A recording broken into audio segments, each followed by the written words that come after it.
Welcome back to Podcast Recovery, everyone. We're your hosts, Eric V. What the fuck are you doing, David? And David. What are you doing? Yeah. What are you doing? Is it the delay? Hit you with a switcheroo. Dude. Hit you with a switcheroo. Dude, I don't even... You know what that reminds me of? It reminds me of, like, when people share straws for some reason at, like, a diner, and it's, I don't know, like, you just took something that wasn't yours, you know? I don't fucking know. It's got me all sorts of fucking, like, Alice. I know. I fucked you up, didn't I? Yeah, I'm We're your hosts, David O. And Eric V. There we go. And Eric V. We're joined this evening by our special guest, James. How are you doing, James? I don't know if I'm James or I'm going to be somebody else. No, but that's very stick true. With James we'll stick with James for right now. I mean, I'm not bad. How about you guys? Doing all right, man. You know, I got out, took a walk today against quarantine, I guess. Didn't interact with anybody, but yeah, just walked around. It got a little sunshine and mist. It was nice. You have to. Got him, man. Got to keep sane. So where are you from, James? Originally, I'm from Alamogordo, New Mexico, but I reside now in Billings, Montana. Nice. Cool. And when were you first introduced to recovery? Oh, when was I first introduced to recovery? That's a really, actually a solid question. I guess it all depends on how you look at it. I guess, in a way, recovery day was April 2nd of 2018. But I kind of like to look at it as almost every day is going to be a recovery day because you're always, how do I put it? And it's going to sound really weird, but learning and you're recovering every day. So I guess that's kind of open for interpretation. Nice. Yeah, totally. So how long have you been clean? I've been clean since April 2nd of 2018. Awesome, man. Well, you're coming up on 2 years, and by the time this is up, I'm sure you will have 2 years, hopefully. So congratulations, man. Thank you. I appreciate that. Absolutely. And with all of that out of the way, we're going to turn it over to you to share your story with us. So take it away, man. All right. Let me clear my throat here. I guess my path to ultimate, I'm not going to say damnation, but downward spiral started. Defeat. Yeah. Started probably, I don't know. My story is kind of different, I guess, in a way where I didn't grow up in that household that was abusive or, real neglectful.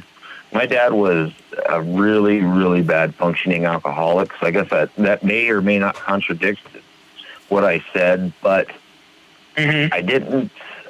I guess a lot of people would say that they kind of came away from that with a pre-existing, if you want, addiction problem. I probably started drinking. I think I had my first beer, I would say, when I was maybe 14.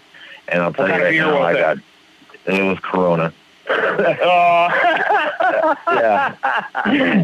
Yeah. Oddly enough, and ironic as it is, that's hilarious. That led into about 6 beers that night, and I was so drunk and so sick that for, I don't know, probably, your time spent, probably a year or two, I couldn't even stand the smell of that crap. Yeah. Let's see. My dad died when I was 16. And I didn't really, I guess that's probably, I started to delve into it with getting into the hard liquor and stuff, just being your typical or not typical obnoxious teenager, just trying to lashing out, looking for some inner peace, I guess. It was always a real rough, rocky relationship with my dad. And I know my mom, rest her soul, she did everything she could to try and keep me in line, but I was that kid, I wasn't having it.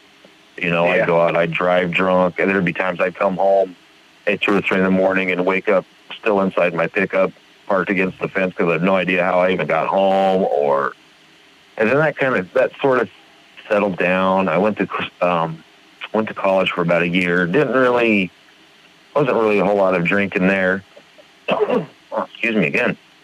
When I got out, I was kind of forced out of school because I got into a really bad car wreck at the time, and the whole shenanigans with you can't take a bus because it's not reliable enough. So I moved up to Montana with my mom, and things were okay for a couple of years, and then just like out of the blue, I just started drinking, and it just progressively, it was, it started off with beer, and it was, your typical socialite drinking, I guess, for lack of a better term, if there is even such a thing anymore nowadays. And I just kept drinking, and it started to become more, it was every other day or every few days or every weekend or every other weekend. Then it just progressively became, it was every weekend for sure. It was every Friday, Saturday, Sunday. It just kept building and building. And then it was to the point where every day of the week, no matter what was going on, I met my girlfriend, and we're going to argue about this if she hears it. My oldest son is 27, so I met her about 27 years ago, and we're still together. Nice. And even with the birth of him, it didn't really slow down. It kind of tapered, and then I went through a little bit of like a 6-month spell where I stopped. I don't have no idea why I just did, but then it all fired back up again, and it was remaining to be, a pretty steady issue that it didn't really affect anything that I could see, I guess. Well, but then again, I was seeing through, haze diet, but you're living to, other things, your other drugs of choice, pretty much everything under the sun. The only thing I never did, thankfully, is heroin or meth. It was always just the booze, or weed, your shrooms, acid, LSD, all of that stuff. And then we kind of bounced around because her mom passed away, so we lost the house that we were in. We bounced around. My mom took custody of our oldest son while we could try and get settled, but my out of control lifestyle just wasn't really having it. We finally just gave up where we were at, came back to Montana, and just basically started over again, along with this following addiction that I should have seen coming, that was trailing really fast up behind us, but I didn't. All my buddies would drink after work. We'd go over to each other's houses and drink.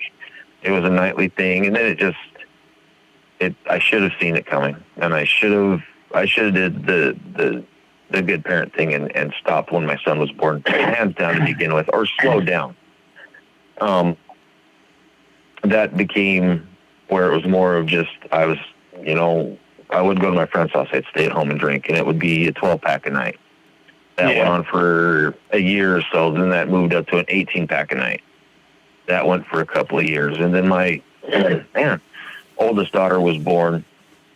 Should have really realized then. No, I didn't. Unfortunately, it just kept getting worse and worse and worse, more and more and more. I switched a couple of jobs here and there. Wasn't not happy at either one of them. That sounds like trying to really blame something, but I think I just wasn't happy with myself the way I was. I could see it, but I didn't want to admit it.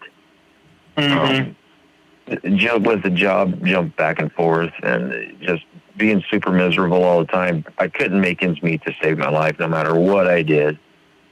And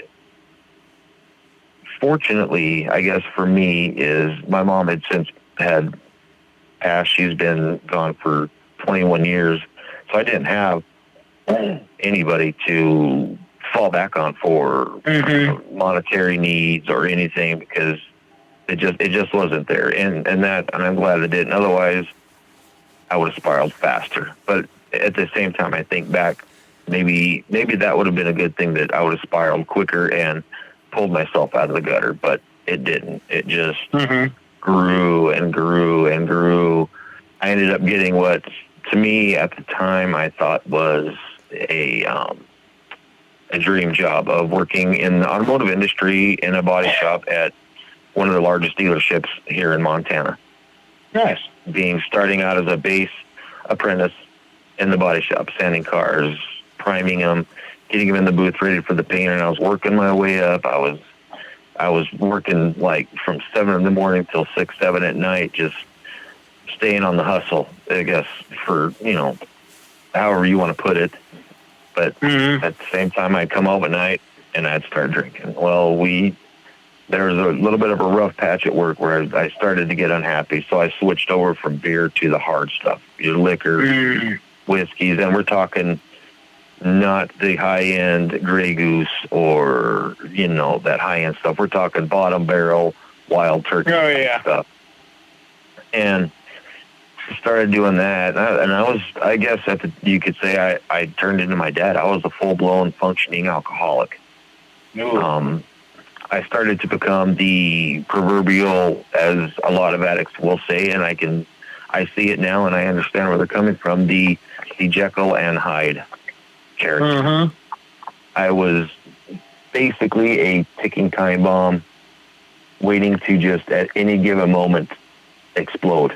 Just in anybody within a certain range was nothing but basically just collateral damage. I was at work one night by myself, and I was trying to take a hood off of a stand after it got a paint.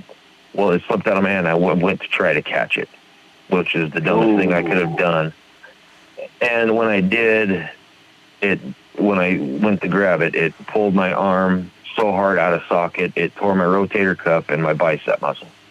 So, yeah. So I went to the doctor the next day, and they looked at it and said, yeah, we're going to need to do MRIs and some, scans and everything on it.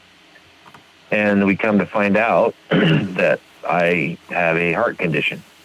I never went to the doctor before. Never. I hate the doctor with a passion, because they're always trying to load you up with something that you don't need.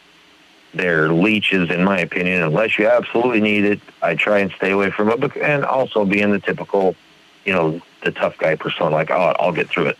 I went about a month with it like that, and I couldn't do it no more. So I finally went in, and they said, we can do the operation. We can fix this. You'll be out of work for 7 to 8 months easily. And mind you, my income was the only income coming in.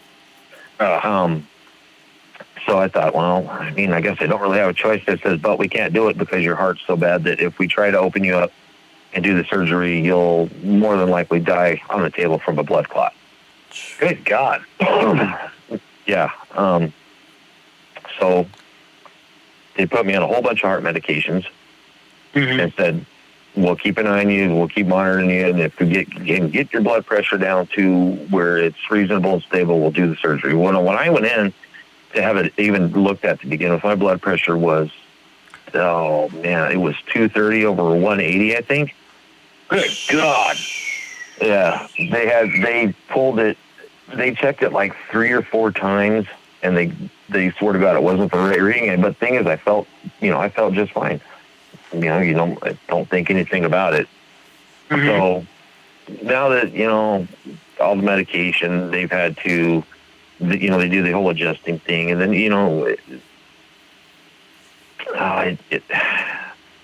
it sucks because when that happened, I thought, first of all, well, I'm going to lose my job. I'm expendable.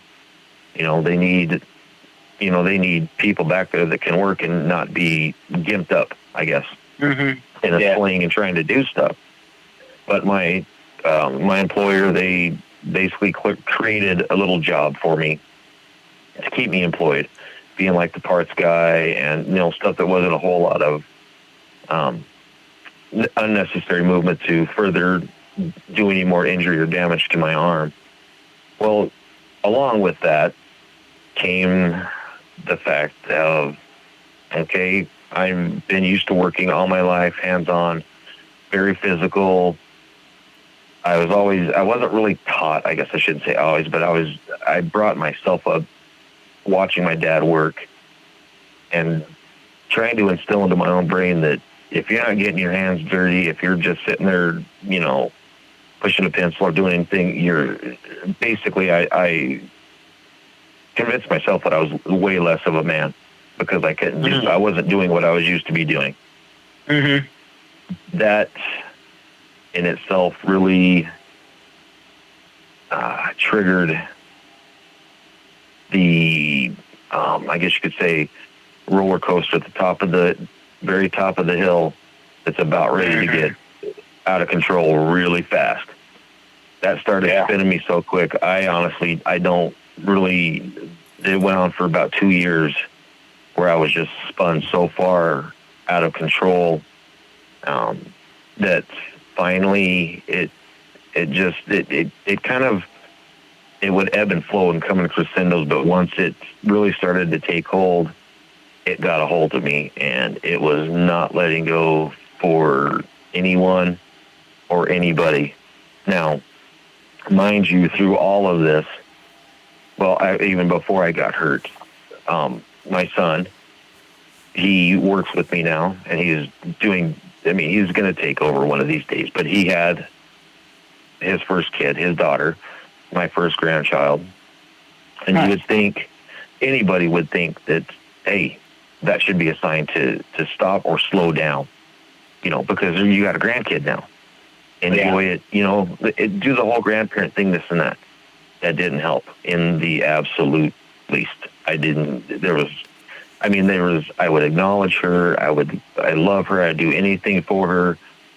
But all reason being why I wouldn't quit or why I didn't quit, I honestly don't have any reasoning why I didn't, and I should have.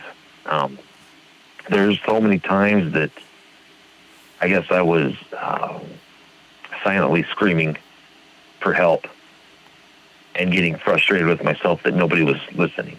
Because by this time, my girlfriend has been used to seeing every which way that I would go.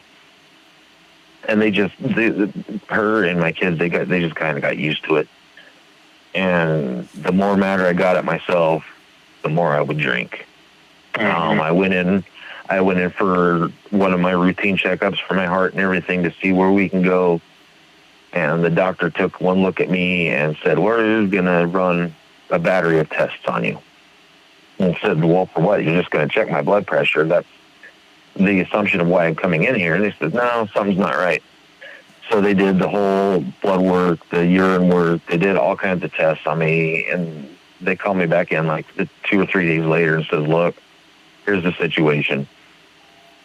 As much as, from what you're saying, your drinking level," because you go in there and you know how it is if you're a smoker. They say, "Do you smoke?" "Oh, yeah, 2 or 3 cigarettes a day." And then you go back in a month and they say, "Well, why are your lungs completely destroyed?" They kind of get it. Yeah, my doctor was that way. He says, "Okay, 1 or 2 drinks a night, really?" He says, "What are you drinking, pure grain alcohol or just straight gas? What are you drinking?" He says, "Your kidneys are failing. Mm-hmm. Your liver is failing.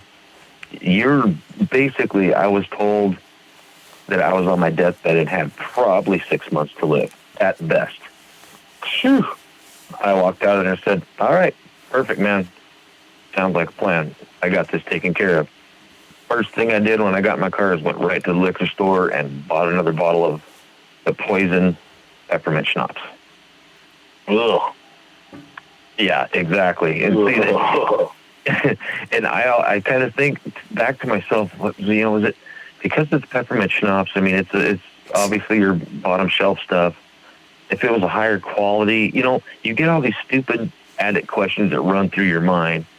But it was to the point where I would actually buy that liquor store out of peppermint schnapps for the week, and I would be out. I'd have 5 or 6 bottles of it and be done with it. And I was going through a whole fifth of it a night, to the point basically where I would black out and be able to go to sleep. I would go and buy the absolute worst vodka you can think of, and find peppermint sticks wherever I could, and put them in there, let them soak for 3 or 4 hours, and drink that whole bottle and get just so obnoxiously sick. It's not even funny how bad it was. Ugh. And that's the first thing that I did was ran right to the store and, bought another bottle. Yeah. Well, this just kept going on and on and on and on for probably, I'd say, another year. It was to the point where, honestly, if I was to go outside of the shop to look at a car or something, I could be out there for 5 minutes and come back in and be just drenched in sweat like I'd ran a marathon. I was so sick and didn't realize. I just thought, wow, it's really freaking hot outside. But I started noticing other little things, like, honestly, I could not bend over to pick up, say, if I dropped my pen. I couldn't bend over to pick it up. I'd have to do the, that weird stance and try and pick over without falling over, because I went from probably right around 150 or 150 pounds to, at the end of it, I was pushing 215, and it was all liquid. I wouldn't eat anything throughout the day. I'd have something to eat at night and wash it down, like I said, with a big bottle of peppermint schnapps. Yeah. And throughout this whole thing, I should be thinking I need to clean myself up. This is getting bad. I never did. Well, our oldest daughter, come to find out, she was pregnant also. And you would think, okay, now's the time. No, my own selfishness and addiction-riddled brain just, kept saying, no. There's time. There's plenty of time. Just go get more. The devil on my shoulder was my best friend. And I did everything the devil said. So I just kept doing it and doing it and doing it. Well, I was starting to, I guess you could say, after the 25 plus years of, slowly working my way up there, then finally hitting that peak. Man, I was tired. I mean, physically beat up. My brain was exhausted. It was to the point where there were multiple mornings when I would get up for work, being sick in the fucking kitchen sink or wherever I could find to be sick as quick as possible. Then my girlfriend would say, who the fuck were you talking to last night? And I wasn't talking to nobody. Said, you were carrying on a conversation with somebody. And I don't know what you're talking about, Well, one night, thinking back about it, I caught myself talking to myself and carrying on, whether it was intelligent or not. I have no idea. It was more than likely just belligerent babble. And then I thought, oh, that's really weird. I probably shouldn't do that. Oh, one of my pastimes and one of my hobbies that I really love to do is draw. I love to draw. Well, I thought, I'm going to draw, take my mind off of things, Draw at night when everybody's in bed. I could put my headphones on, listen to music, and draw. Well, I tried drawing and I couldn't focus. I figured, I'm drunk. I should be able to do this with my eyes closed. It started to destroy my eyesight as well. I thought my glasses, I just needed to go and have my eyesight checked again. No, come to find out, when I did go and get my eyesight checked, there's glaucoma was starting to set in, and I thought, oh, well, here we go. The whiskey's starting to take my eyesight away, too. And you'd think you'd stop. Nope, not in my brain. Right back to the liquor store, and to celebrate my newfound disease, because I was starting to rack up some illnesses like you wouldn't believe. First it was the heart, then kidneys and everything. I was going for every organ I could think of. I was set out to destroy it. I guess self-destruct mode kicked in. And go right buy some more liquor. Well, after all this is still going on, I'm thinking, I'm really, I don't want to be here at this place of work anymore. I hate it. I'm not getting paid enough. I started getting set in my own mind that they were out to get me, even though they weren't. So we went through about 6 months of contract negotiations for my wages to put me at a higher paid wage. I didn't have to work so much, but I would get paid and we could actually really survive at this time. And so, like I said, this goes on for, 6-7 months, and it all finally come to a head one day. I went into the boss and I flat told him, I said, look, this is the last day. You either get it figured out now, I'm going to bounce. I'm out the door. I don't need this shit. I'm done. And the next day, he pulled me into the office, and I figured, well, I'm going to be fired. I already had my stuff ready to go because I knew what was coming. They told me that they'd had it all figured out. I was going to get paid more, and that was it. I was like, cool, it's about time. Well, my youngest daughter had a choir concert that night. So we went to it, and we went and grabbed something to eat before we come home. And we were sitting on the couch, and mind you, at this point, the doctors had put me on so many fucking medications that it would make a horse pass out. They had me on antidepressants, all the heart medications, all just whole cocktail that probably shouldn't be taken even by a sober person. But I'm sitting there, and my girlfriend went to bed, and usually what I would do is I'd go eat, crack the bottle, and drink till 2 or 3 in the morning, just black out, get up at 7 or 6:30, be sick, jump in the shower, the whole typical routine. Something was weird about this night. I don't know what it was. I was sitting on the couch watching TV with her, and she went to bed, and I sat there for a little while longer, and I thought, all right, well, I need to get up. And, it was almost like I was paying myself to do it as a job. It was required for me to do every night, no matter what. If it was to the point, and it pains me to say it, that if the kids were sick or they needed to go to the hospital or the doctor, I would legitimately get mad because that was cutting into my drinking time. I would literally get furious about it. And I was just sitting there, and I thought, I'll wait a couple more minutes because I was watching something on TV. I don't remember what it was. I'm sure it wasn't very interesting. And I thought, man, I'm kind of tired. So I said, I told myself, I'm just going to go sit down by the TV so I could turn it up a little bit so I can hear it because everybody was asleep. And I just sort of sat there for a minute, thought, okay, I need to go get my drink. Got up, opened the fridge, grabbed the bottle, kind of looked at it, set it down, and said, oh, no, actually, I'm really hungry. So I went to eat my food, looked at it, and I thought, nah, I'm not really hungry. I'm just going to go, sit back down again. Well, that ended up being me going to bed and fell asleep. I woke up at probably 10:30 or 11 the next day, and something in my head just snapped, and that was it. Believe it or not, that was the last time I ever put the bottle to my mouth. And I don't know if it was the fact that I felt honestly, like $1 million when I woke up without drinking anything. But I just fell asleep, and when I got up, I felt phenomenal. I had so much energy, and to me, it was the greatest thing ever. And I thought, wow, that's actually, kind of pretty cool. So I did it again the next night, or that night. Same thing, woke up a little earlier because I was, rested. And it's been that journey ever since then.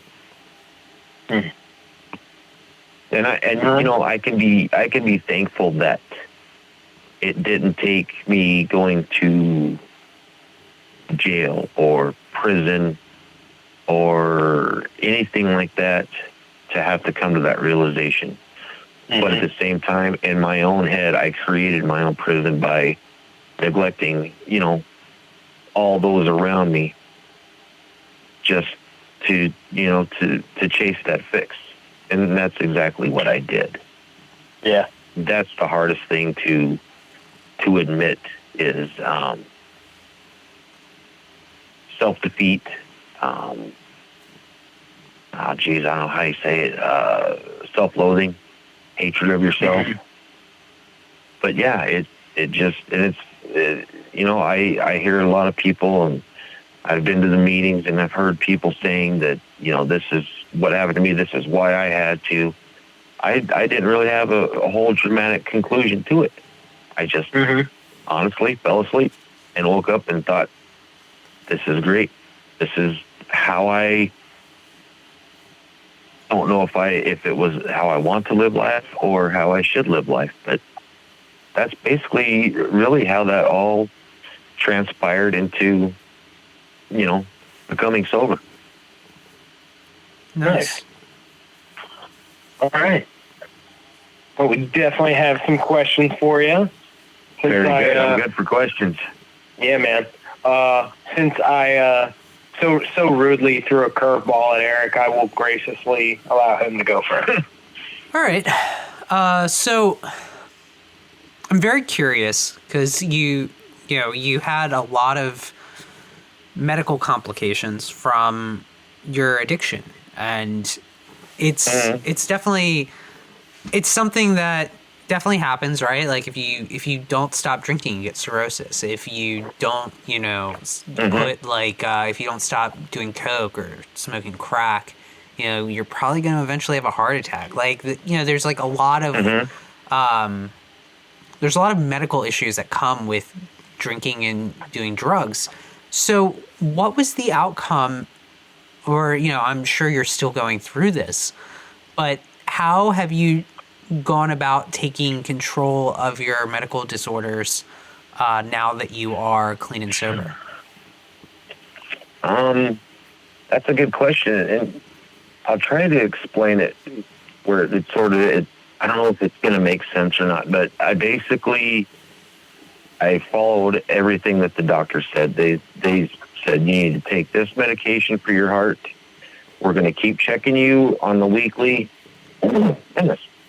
Excuse me, weekly for my kidneys, my liver, everything else, and they put me on some different I can't remember to save my life the medication, but I've been off it for a long time for my kidneys and the cirrhosis and all that. Mm-hmm. And they basically, in a roundabout way, that they went almost Arnold Schwarzenegger Terminator. They regenerated themselves.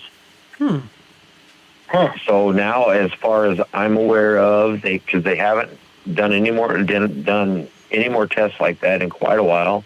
The last time they did do a test like that, it came back that my cholesterol was high. So I don't know if I'm not a real firm believer that it's going to sound bad that there is a God, but I know that there is a higher power out there. That maybe this higher power took over and made things good for me. To be honest, I don't really know, or I guess have an answer to that. But it just they just basically, I did everything that I was supposed to do. Yeah. And it all to this point, as far as like right now that I'm aware of, is all worked out really good. I still have high cholesterol, of course, and my blood pressure is still a little bit off, but with the medications and everything, that they pulled me off a bunch of like the antidepressants and things like that. Those are all gone away. Haven't had those in probably a year or so. I think too that maybe with that is with quitting drinking.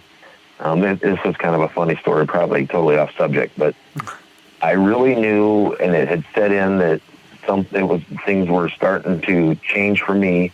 Was one day my girlfriend and I were driving to the store, and I'll never ever forget what she said, because she kept looking at me, and I could see her out of the corner of my eye. And after a few blocks of this, I finally asked her, "What are you looking at? What do you see? What's going on?" And she squarely looked me right in the eye at a stoplight and says, "You've deflated." And she reached over, she started pushing on my stomach. She goes, "Not 6-7 months ago, the seatbelt was stretched so tight that there was no movement. Now it's just loose on you." She goes, "You've deflated." So after, it was probably 2 or 3 months of just stopping drinking, I dropped like 70 pounds. And that was just from the drinking. I didn't change my eating habits, nothing. That was all the booze. So it's not good. But I think with that came my liver starting to be better. My kidney, everything else started to function again. Now I will say that within that time, and it's going to be gross, but my body did some really weird shit in that amount of time. There were odors that would come out of me, and things like that would blow your mind. Like there is something dead, rotting, or dying inside you. But I think that it was just my body was finally starting to flush itself out. Yeah. And getting rid of all of those toxins. And once it was gone, I mean, I went back in and said, hey, it's, you need to check the liver and everything like that. And the doctor looked at me and says, I can just off of first glance, I can tell you right now that from the first time we checked you, you are 3,000% better than you were, because your face isn't yellow, your skin isn't yellow, you look like you're about ready to explode. So I just, went with it. And like I said, I just did everything that they told me to do and just did my own thing. And so far, again, I hate to sound like I'm repeating myself, but as far as I know, everything is good with it. Nice. Cool. That's awesome. All right. So since that night where you finally just became sober, how have you maintained your recovery? What have you gone to any fellowships or anything? How have you continued to progress your recovery so you're strong and won't go back to the drink? That is a very, very, very good question that I was hoping you guys would hit on with that. Now, again, I think with my whole addiction and my recovery, I've been very, very fortunate that I've had my family, my girlfriend, and my kids by my side every step of the way.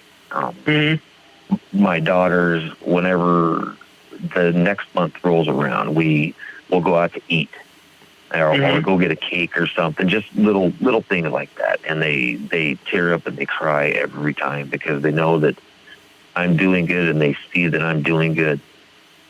I went to, when I first started out, the first couple of weeks, we looked around for AA meetings, NA meetings, and there's a lot in this town. Don't get me wrong. I found one that I thought I would be comfortable with. I started going to the AA meeting, and after, a few weeks of it, I sitting there and listening to people, it scared the shit out of me, because there were people in there that had 35 years sober, and one little itty bitty thing. I mean, just the minutest of things. There was one guy in there, I'm not going to lie, that got a flat tire on the way to work. 20 plus years, and threw it all away because of that. That frightened me, hearing those stories. So I come home and I told my girlfriend, I said, I'm not going to those meetings anymore, because hearing those things scare the shit out of me, and I don't want that in my head. So I quit going for quite a while, and there after, well, I don't know, I'd say probably the first 2 or 3 weeks after I stopped drinking. This is kind of going back and forth. I went to a meeting, and it just seemed like, I don't know what happened, but that night I started going through withdrawals and the DTs. They were the ones that you hear about, and this is no shit for anybody listening that's going through this. It's no shit. It is. You get the tremors, you get the shakes, the sweats. You want to die right then and there in your bed or wherever you happen to be that you're going through this. I see a thing every once in a while that says, you did everything you could in your power to stay high or to feed your addiction. You can do everything in your power to fight it. There, every night, every second that I was going through that, I wanted to go get that bottle, because I honestly thought I was going to die. I was so sick, but I somehow could pull myself together and get up and go to work in the mornings. And that, I'll tell you, listeners, I don't know if anybody else has experienced it or not, but that was the stupidest thing I could have done. At that time, I went in, and my doctor asked how it was going, and I told him what was going on. He said, it's bad for a doctor to say. He says, I'm not obviously a alcohol specialist or anything, but with what you're saying and what I know in my past experience is you should have been put into a rehab center, a detox center, and been monitored 24 hours a day, because you legit could have a seizure, or your body could just completely shut down, and if nobody knows how to take care of that, you're going to die right then and there. And I thought, holy shit, but I worked through it all. I did the meetings, and like I said, I got scared. I did the meetings for probably 3 months, and I stopped. I honestly did, and I know it sounds bad for anybody going through it.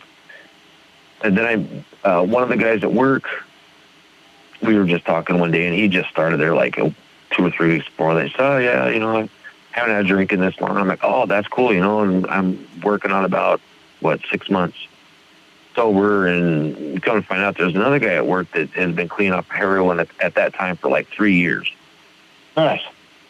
Well, he caught wind of our sobriety and stuff, and he kind of took us under his wing a little bit. Another guy that I'm referring to, he doesn't work with us no more, but he, as far as I know, is still clean and sober. And so he said, hey, why don't you come check out these NA meetings? Okay. And I went into the NA meetings with the same process in my head that I thought, it's weird for me. I don't like to talk around a bunch of people, especially when they want you to spill your guts and everything else. And then I started hearing those stories again. I flat told him, I was like, I can't do this, man. I honestly can't, because these things scare me to death. Because right now, even just picking up the bottle would destroy everything that I've worked these past almost 2 years trying to rebuild. You know, it's like I would have a problem knocking down those walls, but then putting them right back up again. Yeah. I don't want that. I've worked way too hard to get where I'm at. It would destroy my family. It would destroy me. You know, my family now is first and foremost. There was at one point, there's been one time I can think of very vividly during this past couple of years that I almost picked back up again. And that was when we got a call that my daughter and granddaughter were in a car, and the car, the person driving it, unbeknownst to them, had a beer or a drink at some place that they were at, and they didn't know it, and was driving way too fast, and lost control, and rolled the vehicle over a few times. Oh, God. You got to bear with me a minute. Getting that phone call at night, I don't really remember much. I do remember we beat the ambulance to the hospital, and I was in such a fit of rage that had the person that was driving been in the ambulance with them, I probably would have went to prison for first degree, not attempted, but first degree murder, flat out, hands down. When the ambulance got there, they pulled my granddaughter out on a stretcher. She was screaming her head off. I ran up there. I barreled through the EMTs, and that should have got me tased or shot just to check on her. And they said, dude, she's perfectly fine. Her car seat held her in place. She's just knocked around a little bit. She's got a little bit of a bruise and a cut, but she's fine. She's scared to death. And I was the first person that she recognized that she's seen. And they get into the hospital, and they did scans, and everything was good. They're both fine. But for a month or so after that, I would have to leave to go to work early before my granddaughter woke up, because if she's seen me leaving, she would lose her mind. And that's something that's very important to me. In that, I almost I was so very close.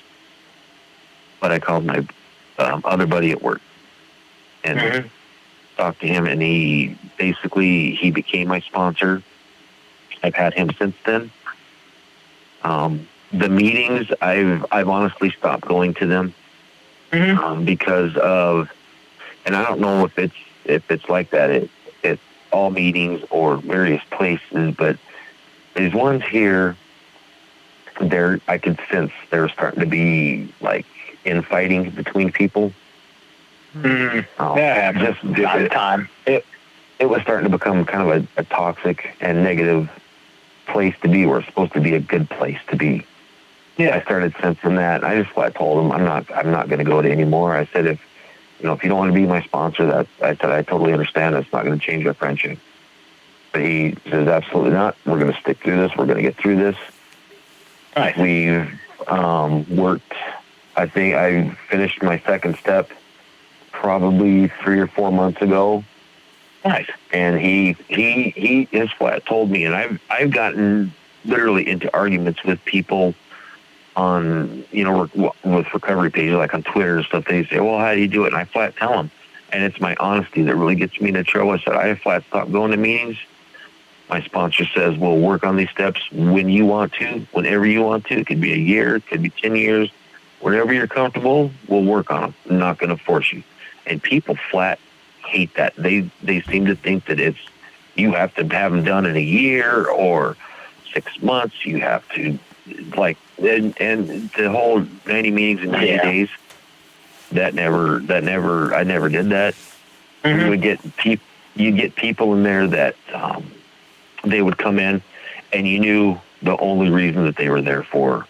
And I'm going to get a lot of flack, and I hope you guys don't get a lot of hatred on for your podcast and on your site, but people would come in there with that white piece of paper, and you knew fucking exactly why they were there. Court ordered. They would sit there, they'd twiddle their thumbs, they'd spin the pen around.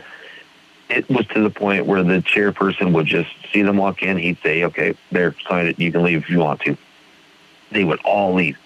Maybe 1 or 2 every 2 or 3 months would stay. That just enraged me for some reason. Just like you don't know what you have. It's right here in front of you that is going to help you. And that sounds hypocritical because I stopped going. I got to the point where in my head, I don't need to go to meetings. And I know that sounds bad, but to me, I'm better off not going to them because I get upset with people that are like that, and I don't know. I had to stop going because I was getting more frustrated and aggravated than I was getting any use out of it. Yeah. And that's what it's there for, to be 100% honest, but Absolutely. That's kind of how that went. No, man, and I'm sure your sponsors, maybe he has, maybe he hasn't, but dude, if it's a trigger for you and it's not a positive part to your recovery, then don't participate in it. And That's anybody, exactly what he said. And anybody who's giving you shit on the internet, fuck them. It's your recovery. It's not theirs. That's exactly what I basically came to. I quit following a lot of that, because, I want to help people. I do. Yeah. But in that kind of a negative situation, and I can't tell you guys right now that tomorrow, by God, I'm going to have my degree in, recovery specialist, and I'm going to go and I'm going to do this, because that's a bold-faced fucking lie. There's no way that's ever going to happen. Yeah. But there's still ways that, as recovering addicts, we can help people. But Absolutely. There are so many people in this world that have to get on their social media platform and preach they their get ways. On their high horse. Yep. Yeah, they got to preach their ways, and if they ask a question to anybody out there, they need to understand that you're going to get people like myself that are going to get on there and say, "This is you want to know? This is honestly how I did it." And then you get the smart asses that say, "Well, you should do 90 and 90, blah blah blah blah." That's so cliche to me. Yeah. I agree. It turns it sour for me, I guess. Yeah. Yeah. Is the whole 90 meetings in 90 days, is it great advice? Sure. Like, it's not going to hurt. Yeah, for a lot of people, it's great. And for some people, it's not. Like, and that, exactly. And that's what, like, Eric and I, what we love about podcast recovery is that, like, there is no one way. Like, James's recovery is James's recovery. You're like, the way you do things is not the way I would do things. It's not the way Eric would do things. All our recoveries are different, but as long as we're moving forward and we're happy and building a better life, that's all that really counts. Mm-hmm. And one time I went to a meeting with him because it was his anniversary date, and he asked me if I'd go. I said, absolutely, I'll be honored. And this had been 2 or 3 months that I'd been to a meeting. And I kind of heard somebody say, well, he ain't stayed sober. He ain't been here every week. Oh, yeah. Really? That's that. So what you're telling me is I can come into this church hall, sit down with you people, and you automatically think that I've been sober that week. When I can just go out if I wanted to and get completely plowed shit-faced until an hour before that meeting, come in, and you guys automatically think he's been sober just because he's here at a meeting. That's, and that's that mentality. But that's not, don't get me wrong, that's not like that everywhere. If people can go into those meetings and they can get that help they need and get what they need out of those meetings, there is no way in hell I would ever stop somebody from going. In fact, I would pick them up and take them to that meeting and wait for them and take them back home, or go have that cup of coffee afterwards, or even stand outside of them and have a cigarette. If that helps them, that's perfect. I mean, I am all for it. We have a store here in our town that just opened up a few months ago that's called Grateful. It's some weird term to it, but their whole purpose is bringing in the addicts off the street that are recovering, having them come in and they work there or they volunteer, keeps them off the streets, keeps them safe. I thought about even going down there and volunteering myself. But when you get people that they get so set in their ways and they have to be at that meeting every week. I mean, they will push so many things to the side just to get to that meeting. And you know what? That's fine. That's just not me. I thought that I was going to be that person that would hit every meeting every week, but I just come to find out that I actually feel much better not going to a meeting and being in that negative environment than I would going there, and it really just hampering the process, I guess. But I encourage anybody, if they can get that what they need out of those meetings, fuck yeah, do it, because that's what they're there for, and they do wonders for so many people. Good for you. What you got, Eric? So I wanted to ask a little bit more about, kind of, you were describing during your share how you kind of, didn't pay as much attention as you would have liked to your family. And can you kind of describe how the relationship has changed with your family since getting clean and sober, and how, you're more present in not only your own life, but also in the lives of your family? Wow, shit. Between then and now, it has flipped. I'm going to say it's night and day. It's black and white. Little itty bitty things that I see now, and this is going to sound really strange, but when our second granddaughter was born, about a year and a half ago, I was completely sober when all that went down. So I got to see her, first attempts at rolling over and then crawling and then sitting up by herself and, feeding herself, and then her first steps.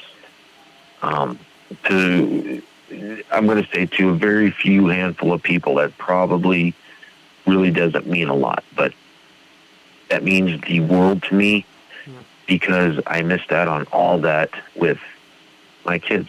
I missed their first steps and their first everything. But with our youngest granddaughter, I got to see all that. With our oldest granddaughter, they're 2 years apart. with her, I kind of missed all that too. But getting to see their little intricacies and watching them grow up and becoming much more close to them has been nothing short of amazing. Family life has changed dramatically. There were times that my girlfriend would text me before I come home saying, if are you in a bad mood or not? And she would tell the kids, just stay in your rooms, stay out of the collateral zone. Oh, I don't get those anymore. I get what do you want for dinner tonight, or what are we going to do for dinner? And I get it. Everything has, like I said, it's flip flopped, and that took some getting used to, because I thought, wow, this is a side that I never seen. Because keep in mind that these guys here, they're all the family that I really theoretically have, because like my aunts and uncles and things like that, they're, my grandparents have passed away, but all the other ones, they turned code on me, I guess, if you will. I was the black sheep. I was the bad kid. I became that. And they still to this day have never been able to look past that, even through everything that I've accomplished so far. Shit, I have a cousin here in town that, when my girlfriend put out on Facebook asking anybody here in town, where's some good AA meetings, he flat fucking stopped talking to me after that because he drinks. Mm. He shunned me, just basically shunned me out of his life. I'm like, all right, cool. I mean, and to be honest, I don't care. It doesn't bother me, because,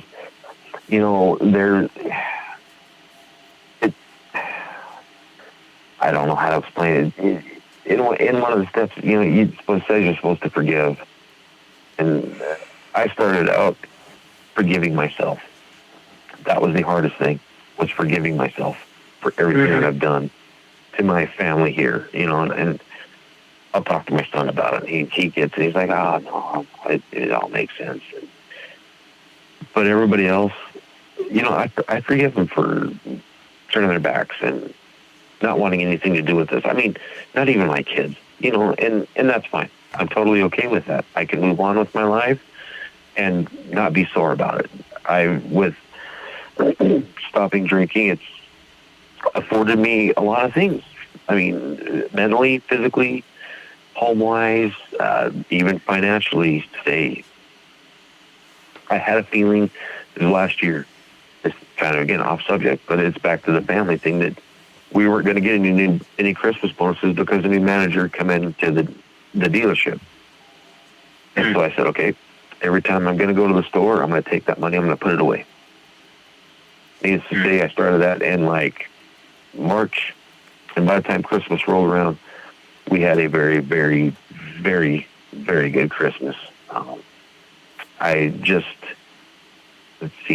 August of last year, I was just able to purchase a brand new car. Never have done that before, because it's not so much about working the theoretic on paper 12 steps. There's always other little steps that you do and you look to, and there's always something always seems to work its way and figure itself out. We basically have a freedom now where we can go where we want to go. If we want to go on a 3,000-mile road trip, we can do it. Or we don't have to worry about, everything in between. Life is good now because of all of that. And I really can't complain about any of it, because a lot of people look at it like, oh, you need to make your amends and everything. Well, I put the olive branch out there. I've tried to make amends. And that's all I'm going to do. I'm not going to keep pushing the subject, because people like that, they want more and more and more and more and more. And I'm just not going to do it. I don't have time for that silly shit. I have a family that loves me, that I take care of. That's all that I need,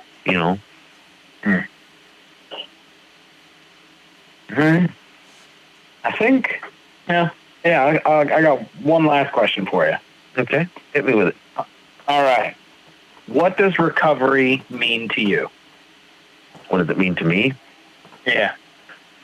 Oh, I'm going to say waking up every morning and not having to run to the bathroom to be sick or be sick wherever I possibly can. Going to work with a clear head, kissing my family goodbye in the morning before I leave, coming home, feeling great. Well, I'm not going to say feeling great because everybody has shitty days. Being able to come home to a roof over our head, food in our mouths, seeing seeing in a bubble, seeing the world and how things, even as fucked up as shit is now, seeing how things operate and not just, letting it go over the top of my head because I need to go get that bottle. Seeing everything, how everything, whether bad or good, how this world operates, how my family operates, how friends operate, and just being free from that liquid ball and chain. Nice. Love it. All right, Eric, is it time? Sure, David. You can go right ahead. Is it time? All right. To the Twitter. All right. So I guess we'll do this one. All right. Is still shaking her head at me. So this one is from Benched, or at Benched_16. And the way this will work is, James, you'll answer the question first, and then David will answer, and then myself. So this one, topic/question is, how do you go about processing resentments against yourself? Ooh. I'm sorry, I didn't quite catch that. What was it? How do you go about processing resentments against yourself? How do you go about processing resentment against yourself? Yes. Fuck. Man, I would love to answer this question. Jesus. Man, that's got me speechless. They're really, to me, the processing against resentment. Holy shit. to put it, I think to me, is to not overthink it. Get to where you're okay with where you're at, I guess, in your recovery and your roads to it. Not overthinking it, and as my son told me once, because you cannot beat yourself up over the dumbest shit that you've already done, that has been done. The only thing you can do is to move forward as best as you can, and then if you can't, figure out a way to make it happen. And if you can't make it happen, you just have to tell yourself that it's not meant to be, and just try and visualize the end of it, where you finally will come to terms with it and just be okay. You know what? It's like extending an olive branch to family. If they don't want to, tickle the branch or accept it, I'm fine with it. Yeah.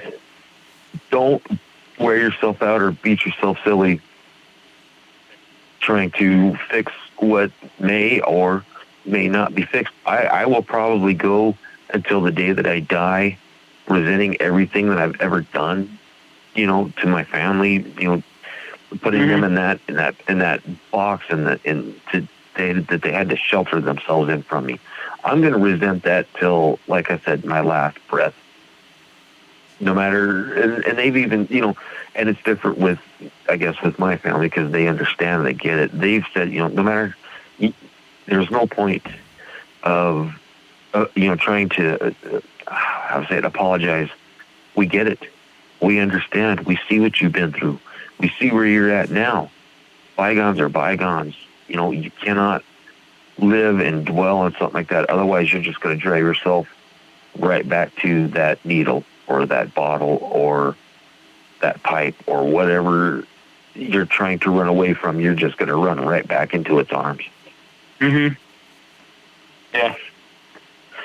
And I'm going to say what Eric loves to say to me is just that it's about acceptance.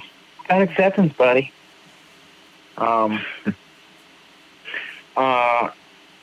No, but really, like, resentments against yourself are, they're difficult because, like, for me, they're never going to go away. Like, they're never gone. Like, they'll always be knocking around in your brain a little bit every once in a while.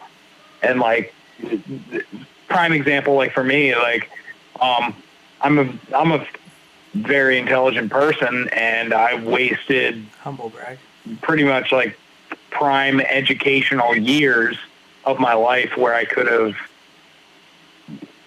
put myself in a different position than I am today. And, like, I have a resentment against myself about that. But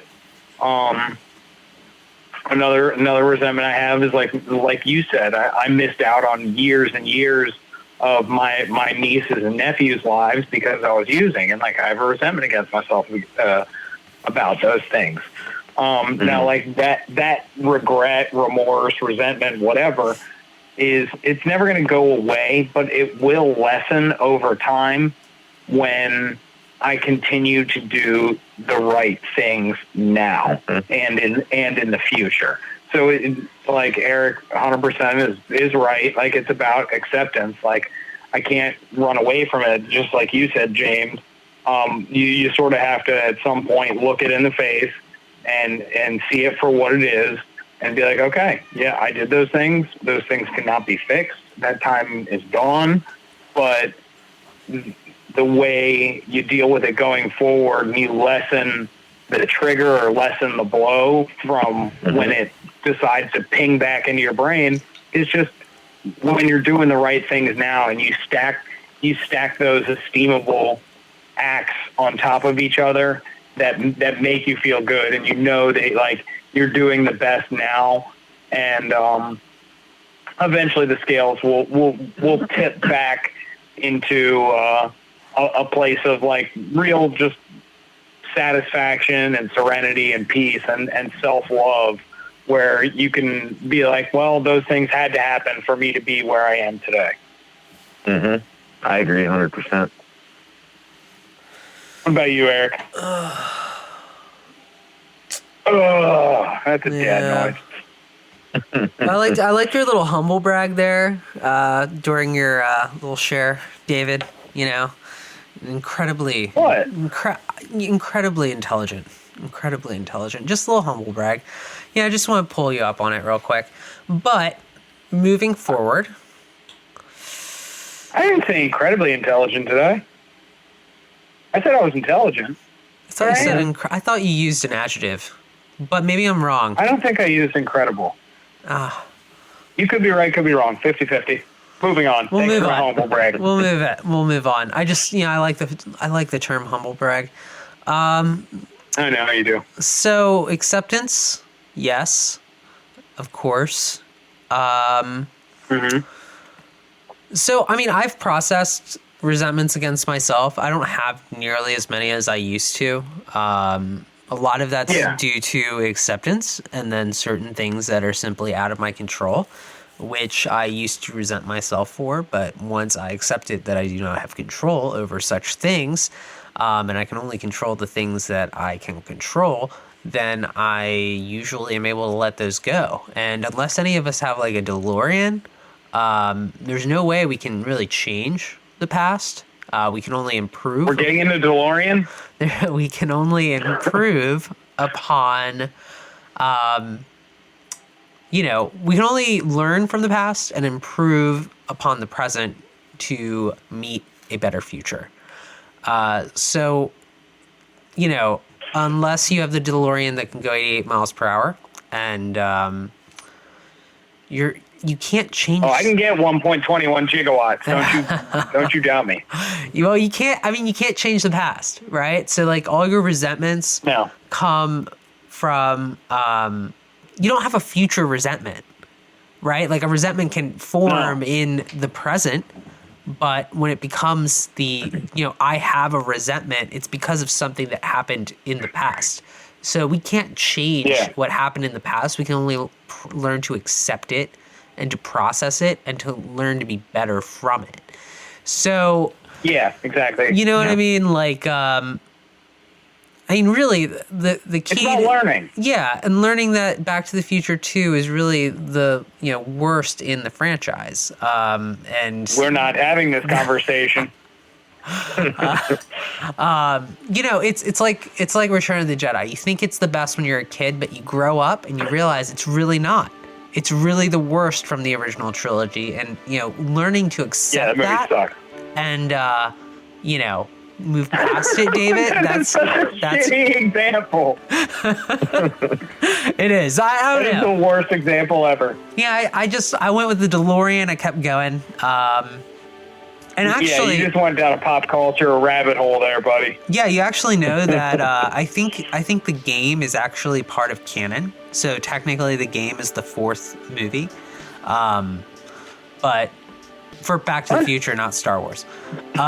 So yeah, I'm a geek. I don't think we talk about that nearly as much. Just stop. Yeah, I don't know, man. I think a lot of resentment stuff, it's just like, take a look at it, accept your part in it, and try to move on from it. And try not to be the same fucking asshole that you were yesterday. Yeah, learn the lesson that you can and improve on what you can improve on. Yeah, that's what recovery is in a nutshell. It's just trying to be the best person you can be every day. And if we're improving, hopefully that resentment is going to lessen. Especially towards ourselves. When we do eighth step, one of the things people always say is, you always forget to include yourself. Like, you're on that eighth step. You're part of the process in making amends. And making amends to yourself is, one of the first things you have to do is not be so hard on yourself. Yeah. All right. Cool. Well, I think that's about all we have for you, James. So we would like to thank you for joining us this evening. Woo! Thanks for having me. I appreciate it. Of course. Yeah, man, you did a great job. Appreciate you coming on here. All right. Here at Podcast Recovery, we are aiming to expand the scope of support for recovering addicts. Accessibility and convenience of helpful services is paramount to combating addiction. We work to bring the message of recovery to every addict, wherever and whenever it is needed. We believe that a powerful voice of recovery should be obtainable, practical, and at the touch of a button. Every addict deserves to hear a message of hope, and Podcast Recovery is here to provide it. All right, everybody, thanks for joining us. Definitely thanks again, James. Keep following us on Facebook, Twitter, Instagram. Check out our YouTube channel. Go to our website, podcastrecovery.com. All the episodes are available there. Also, check out our Patreon page. Maybe give us a couple donations if you feel like what we're doing. But most importantly, everybody out there, stay safe, stay clean.